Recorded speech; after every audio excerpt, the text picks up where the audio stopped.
போட ஆண்டவனே என் கூட இருக்கான் அப்படின்னு நினைக்கிற மாதிரியான ஒரு சூழல் உங்களுக்கு இந்த ஜூன் மாதத்துலேருந்து வருதுங்க. கவலையே படாதீங்க. அந்த 1.5 வருஷமாகவே ஏகப்பட்ட பிரச்சனைங்க. சப்தம சனினால் இன்னும் வந்து ஒரு சோம்பேறித்தனவங்க, ஒரு விஷயத்த நினச்ச மாதிரி செஞ்சு முடிக்க முடியல. என்னடா வாழ்க்கையில் நான் மட்டும்தான் இவ்வளோ கஷ்டப்படுறேன்னா மற்றவங்களாம் ஜாலியாக இருக்காங்களே அப்படிங்கிற மாதிரியான எண்ணங்கள்லாம் உங்களுக்கு வந்துட்டு போயிருக்கோங்க. அதெல்லாம் இப்போ உங்களுக்கு சூப்பராக குரு வந்து லாபஸ்தானத்தில் வந்து அட்டகாசமான பலனை கொடுக்குறாரு. அதே மாதிரி ராகுவும் ஒரு அற்புதமான இடம் 6ஆம் இடத்துல இருக்காருங்க. அப்போ இந்த 2 கிரகங்களும் உங்களுக்கு சூப்பரான பலனை கொடுப்பாங்க. தைரியமாக சந்தோஷமாக நீங்கள் இருக்கலாங்க இந்த வருஷம். நல்ல நீங்கள் எப்பயுமே புத்திசாலிங்க, பிளான் பண்ணி செய்யக்கூடியவங்க. இந்த ஜூனுக்கு அப்புறம் இன்னும் உங்களோட பிளானிங் எல்லாம் அற்புதமாக இருக்க போகுது.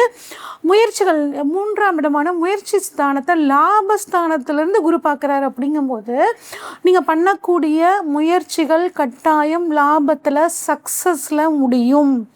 11ஆம் இடம் அப்படிங்கிறது ஆசைகள், அபிலாஷைகள், நீண்ட நாள் ஆசை, அதுதான் 11ஆம் இடம். அந்த நீண்ட நாள் ஆசை 11ஆம் இடத்துல உச்சமாகிற குரு உங்களுக்கு நிறைவேற்றி தருவாருங்க. ரொம்ப மனசு சந்தோஷம் அப்படிங்கிற ஒரு சூழ்நிலையை குரு பகவான் உங்களுக்கு கொடுப்பாரு. உங்களோட முயற்சிகள் எல்லாம் பலிதமாகும். கம்யூனிகேஷன், நான் வந்து மனசில் ஒன்று நினச்சிருக்கேங்க, ஆனால் அதை சொல்லும்போது அது அடுத்தவங்க மிஸ் அண்டர்ஸ்டாண்டிங் பண்ணிக்கிட்டு இதனால் ஒரு போராட்டமாகவே ஒரு வருஷம் ஓடிட்டுருக்கு அப்படின்னு நினச்சிங்கன்னா, இப்போ அந்த கம்யூனிகேஷன் ஸ்தானத்தை குரு பார்க்குறனால தெளிவாக புரிஞ்சுக்குவாங்க அவங்க.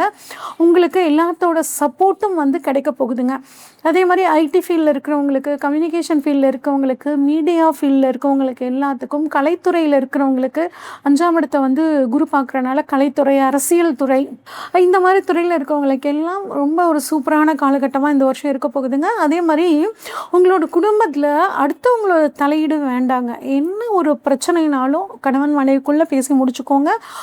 உங்கள் குடும்பத்தோடு பேசி முடிச்சுக்கோங்க. போய் அடுத்தவங்க கிட்ட சொல்கிறது, அவங்க சொல்கிற அந்த சஜஷனை கொண்டு வந்து உங்கள் ஃபேமிலியில் இம்ப்ளிமெண்ட் பண்ணி பார்க்குறது, இதெல்லாம் உங்களுக்கு வந்து ஒரு எக்ஸ்பிரிமெண்ட் வந்து தவறாக போகிற மாதிரியான சூழ்நிலை ஆயிரும். அந்த ஒரு விஷயத்தில் மட்டும் கவனமாக இருக்கிறது ரொம்ப நல்லதுங்க. அரசியல்வாதிகளுக்கு பாருங்கள் ரொம்ப அட்டகாசமாக இருக்கும். குழந்தை பாக்கியம் இல்லாதவர்களுக்கு, நீண்ட நாளாக குழந்தை பாக்கியத்துக்காக காத்துட்ருக்கிறவங்களுக்கு இந்த வருடம் குருவோட அருளால் குழந்தை பாக்கியம் அப்படிங்கிறது உங்களுக்கு கிடைக்க போகுதுங்க. அது மட்டும் இல்லாமல் 5ஆம் இடம்ங்கிறது குலதெய்வங்க. குலதெய்வம் யாருன்னே தெரியலைங்க, நாங்கள் வந்து ஃபாரினில் செட்டில் ஆகிட்டோம், இல்லை எங்கள் பிறந்த ஊர்லேருந்து வந்து செட்டில் ஆகிட்டோம், அப்பா அம்மா எங்களுக்கு தெளிவாக குலதெய்வத்தை காமிச்சு கொடுக்கல, என்ன பண்ணுறது அப்படின்னு நினச்சிட்டு இருக்கவங்க இப்போ உங்களோட இஷ்ட தெய்வத்தை வணங்குங்க. இஷ்ட தெய்வத்துக்கிட்ட என்னோட குலதெய்வத்தை காமிச்சு கொடுங்கன்னு சொல்லி உங்கள் இஷ்ட தெய்வத்திட்ட வணங்குங்க. அப்போ உங்களுக்கு குலதெய்வம் யார் மூலியமாவது தெரிய வரும். குலதெய்வத்தோட அருள் இந்த வருடம் உங்களுக்கு பரிபூரணமாக கிடைக்க போகுதுங்க. அதிர்ஷ்டம், அதே மாதிரி 5ஆம் இடம் அதிர்ஷ்டங்க. அதிர்ஷ்ட வாய்ப்புகள் வரும், நிறைய வாய்ப்புகள் வரும். அந்த வாய்ப்புகளை மிஸ் பண்ணிடாதீங்க, பயன்படுத்திக்கங்க. குறிப்பாக கலைத்துறையில் இருக்கிறவங்க வரக்கூடிய வாய்ப்புகளை பயன்படுத்திக்கிட்டிங்கன்னா ஒரு உச்ச நிலைமைக்கு போகிறதுக்கான ஒரு அமைப்பு உங்களுக்கு சூப்பராக இருக்குது. எப்படியா இருந்தாலும் சப்தம சனி அதிகப்படியாக வந்து உழைக்க வைப்பார் உங்களே. அப்போ வர்ற வாய்ப்புகளை பயன்படுத்தி நேரம் காலம் பார்க்காம உழைச்சிங்க அப்படின்னா கட்டாயம் வாழ்க்கையில் ஒரு அற்புதமான ஒரு முன்னேற்றமான இடத்துக்கு போகலாம். ஒரு நல்ல குட் பொசிஷனுக்கு போகிறதுக்கான ஒரு அற்புதமான அமைப்பு இருக்குங்க.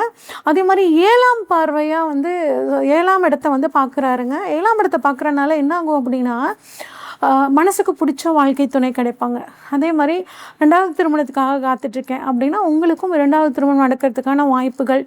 பிஸ்னஸ் பார்ட்னர் சரியில்லைங்க, எதையுமே கண்டுக்க மாட்டேங்கிறாரு, ஆனால் பணம் மட்டும் வேணும்னு கேட்குறாரு, எதுவுமே புரிஞ்சுக்க மாட்டேங்கிறாரு அப்படின்னா அவங்களும் இப்போ அவங்கள புரிஞ்சுக்கிட்டு உங்களுக்கு தொழிலில் ஒரு சப்போர்ட்டாக இருக்கக்கூடிய ஒரு அமைப்பு உங்களுக்கு கிடைக்குங்க.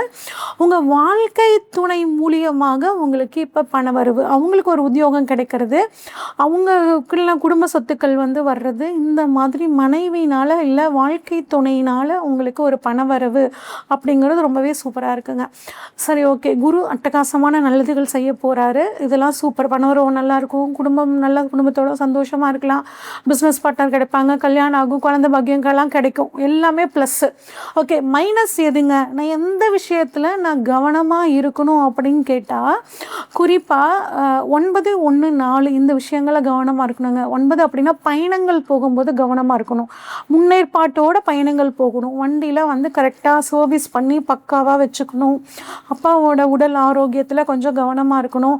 பெண்களாக இருந்தால் ஆண்கள் விஷயத்துலையும், ஆண்களாக இருந்தால் பெண்கள் விஷயத்துலையும் கேர்ஃபுல்லாக இருங்க. தேவையான விஷயங்களை மட்டும் பேசுங்க. அதிக நேரம் ஃபோனில் பேசி தேவையில்லாத சிக்கல்கள் அந்த மாதிரி விஷயங்களை மாட்டிக்காமல் இருக்கணும். இது ரொம்ப கவனமான ஒரு விஷயங்க. அடுத்து, சனி வந்து உங்கள் ராசியை பார்க்குறனால அப்பப்போ ஒரு டென்ஷன் வரும், ஒரு கோபம் வரும், அதெல்லாம் குறைச்சிக்கோங்க. ஒரு லேசினஸ் வரும், குறைச்சிக்கோங்க. ஏன்னா குரு நல்லா இருக்கார், வேக வேகமாக ஓடினீங்க அப்படின்னா கட்டாயம் இப்போ உங்களுக்கு அற்புதமான காலகட்டம். ஆனால் இதையே சோம்பி உட்காந்திங்க அப்படின்னா இந்த வருடம் உங்களுக்கு பிரயோஜனம் இல்லாமல் போயிடும். ஏன்னா உங்களுக்கு பக்கத்துலேயே வந்து புதையல் இருக்குது. அந்த புதையல் நீங்கள் அடையணும் அப்படின்னா நீங்கள் உங்கள் இடத்துலேருந்து நீங்கள் போகணும், போய் முயற்சி பண்ணணும். அப்படி முயற்சி பண்ணிங்கன்னா இந்த வருடம் உங்களுக்கு ரொம்பவே சூப்பராக இருக்குங்க. தொழிலுக்காக பணம் செலவு பண்ணுறது, உடல் உழைப்பு, இதெல்லாம் வந்து உங்களுக்கு ரொம்பவே சூப்பராக இருக்குது, பயன்படுத்திக்கோங்க. குறிப்பாக 9ஆம் இடத்தை வந்து சனி பார்க்கும்போது ஆன்மீக பயணங்கள் போகிறது நல்லதுங்க. ஆன்மீக விஷயங்களுக்கு பணம் செலவு பண்ணுறது, ஒரு கோவில் கட்டுமானம் நடந்துச்சுன்னா அந்த கோவில் கட்டுமானத்துக்கு உங்களால் முடிஞ்ச உதவிகளை பண்ணுறது, அதுவும் குறிப்பாக 4ஆம் இடத்தையும் சனி பார்க்குறனால அந்த கோவிலுக்கு நிலம் வாங்கி கொடுக்கறது, இல்லைன்னா ஃப்ளோரிங் போடுறதுக்கு உதவி பண்ணுறது, இந்த மாதிரி விஷயங்களை பண்ணுங்கள், உங்களுக்கு ரொம்பவே சூப்பராக இருக்குங்க. நிறைய அதிர்ஷ்ட வாய்ப்புகள் வரும், பயன்படுத்திக்கோங்க.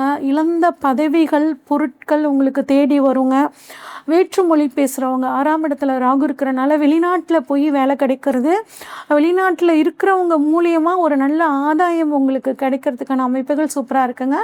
அதே மாதிரி வேற்று மொழி, மதம், அவங்களாலையும் உங்களுக்கு ஒரு நல்ல ஆதாயம், அவங்க மூலியமாக ஒரு ஹெல்ப்பு, உங்களுக்கு பிடிச்ச வேலை அவங்க மூலியமாக கிடைக்கிறதுக்கான வாய்ப்புகள் உங்களுக்கு ரொம்ப அட்டகாசமாக இருக்குது. அது மட்டும் இல்லாமல் ட்ரான்ஸ்ஃபருக்காக காத்துட்டு இருந்தீங்கனாலும் இந்த சமயத்தில் கட்டாயம் இடம் மாறுதல், அதுவும் மனசுக்கு பிடிச்ச இடம் மாறுதல் அப்படிங்கிறது உங்களுக்கு கிடைக்குங்க. அது மட்டும் இல்லாமல் சனி 4ஆம் இடத்தை பார்க்குறதுனால வீடு, வண்டி, வாகனங்கள் வாங்கக்கூடிய ஒரு யோகம் இருக்குது. அதுவும் வந்து லோன் போட்டு இந்த சமயத்தில் வாங்குறது நல்லதுங்க. கொஞ்சம் கையிலேருந்து காசு போட்டு ஒரு லோன் போட்டிங்கன்னா அந்த லோன் மூலியமாக உங்களுக்கு மனசுக்கு பிடிச்ச மாதிரி ஒரு நல்ல வீடு கட்டி ஒரு நல்ல கார் வாங்குறதுக்கான அமைப்புகளும் உங்களுக்கு ரொம்பவே சூப்பராக இருக்குங்க. கேட்ட இடத்துல கடன் கிடைக்குங்க. கட்டாயம் நீங்கள் இந்த சமயத்தில் ஒரு சிறு கடனோடு இருக்கிறது நல்லது. ஆனால் என்னென்னா, கேட்ட இடத்துல லோன் கிடைக்குதுன்னா தகுதிக்கு மீறி லோன் வாங்கிட்டு கஷ்டப்படக்கூடாது, அதில் கொஞ்சம் கவனமாக இருங்க. கண்டகச்சனிங்க, அதனால் என்ன பண்ணணுன்னா உடல் ஆரோக்கியத்தில் கவனமாக இருங்க. சின்ன விஷயம்னு சொல்லி அலட்சியப்படுத்திடக்கூடாது. உடல் ஏதாவது தொந்தரவுனா உரிய டாக்டர்கிட்ட போயிட்டு அதுக்குண்டான ட்ரீட்மெண்ட் எடுத்துக்கிறது நல்லது. இது கேஸ் ட்ரபிள் தான், சரியாக போயிடும், இது அப்படி தான் சரியாக போயிடும், உடனே கூகுள் எடுத்து செக் பண்ணி பார்த்து வந்து ஐயோ எனக்கு அப்படி வந்துடுமோ, ஐயோ எனக்கு இப்படி வந்துடுமோ அப்படிங்கிற மாதிரி கற்பனையும் வேண்டாம். தொந்தரவாக இருக்கா, உடனே போய் உரிய மருத்துவரை பார்த்து ஒரு ட்ரீட்மெண்ட் எடுத்துக்கோங்க, ரொம்ப நல்லது. குறிப்பாக சீனியர் சிட்டிசன்ஸ் வந்து உங்களோட உடல் ஆரோக்கியத்தில் கவனமாக இருங்க. குறிப்பாக வயிறு சம்மந்தப்பட்ட பிரச்சனைகள், மூட்டு, நரம்பு சம்மந்தப்பட்ட பிரச்சனைகள் வர்றதுக்கான வாய்ப்புகள் இருக்குங்க. நல்ல ட்ரீட்மெண்ட் பார்த்துக்கிறது சிறப்புங்க. நல்லா எளிதாக ஜீரணமாகக்கூடிய உணவை வந்து சாப்பிட்றதும் உங்களுக்கு உடல் ஆரோக்கியத்தில் ஒரு முன்னேற்றத்தை கொடுக்குங்க. ராகு 6ல் இருக்கிறது வந்து பார்த்திங்கன்னா எதிரிகளை வெல்வீங்க. கோர்ட்டு கேஸ் நடந்துகிட்டே இருக்குது அப்படின்னா அதெல்லாம் இப்போ நீங்கள் உங்களுக்கு சாதகமாக மாற்றிக்கிறதுக்கான ஒரு அற்புதமான காலமாக இருக்குங்க. பெண்களை பொறுத்த வரைக்கும் உங்களோட வருமானத்தில் ஒரு சீரான முன்னேற்றம் அப்படிங்கிறது ரொம்பவே சூப்பராக இருக்குது. சொந்த தொழில் இப்போ ஆரம்பிக்கலாமா? தாராளமாக சொந்த தொழில் ஆரம்பிக்கலாம். ஒரே ஒரு விஷயங்க, உங்களோட கணவர்கிட்ட கலந்து ஆலோசித்து எந்த ஒரு விஷயத்தையும் செய்யுங்க. ஃபெமினிசம், நான் தான் சுயம் அப்படின்னு சொல்லிட்டு அந்த மாதிரிலாம் இல்லாமல் எந்த ஒரு விஷயம்னாலும் கணவர்கிட்ட கலந்து ஆலோசித்து பண்ணிங்கன்னா அவரே உங்களுக்கு ஒரு நல்ல பேக் போனாக இருந்து எல்லா விஷயங்களையும் உங்களுக்கு வந்து ரொம்ப சப்போர்ட்டிவாக இருப்பாருங்க. சரி, இன்னும் நான் வந்து பார்த்திங்கன்னா இந்த வருஷம் எனக்கு சூப்பராக மாற்றிக்கணும் அப்படின்னு நினச்சிங்கன்னா புதன்கிழமை தோறும் பெருமாள் வழிபாடு, குறிப்பாக புதன் ஹோரையில் பண்ணுங்க. பெருமாளுக்கு வந்து பார்த்திங்கன்னா பானகம் தயாரிக்கிறதுக்கான பொருளை வாங்கி கொடுங்க. அது இன்னும் உங்களோட உங்களோட பிரச்சனைகள் அந்த வெள்ளம் கரையிற மாதிரி உங்கள் பிரச்சனைகளும் தீருங்க. தூக்கம் உங்களுக்கு பிரச்சனையாக இருந்துச்சு அப்படின்னா விநாயகர் வழிபாடு, விநாயகர் அகவல் படிக்க படிக்க தூக்க பிரச்சனை இல்லை விரயமாகிக்கிட்டே இருக்குது அப்படின்னா அந்த விரய செலவு சம்மந்தப்பட்ட பிரச்சனைகள் எல்லாம் விநாயகர் அருளால் உங்களுக்கு தீருங்க. புதன்கிழமை புதன் ஹோரை பெருமாள் வழிபாடும் ஒரு துளசி செடி வளர்த்துறதும் உங்களுக்கு இந்த வருடம் அட்டகாசமாக மாற்றி கொடுக்குங்க.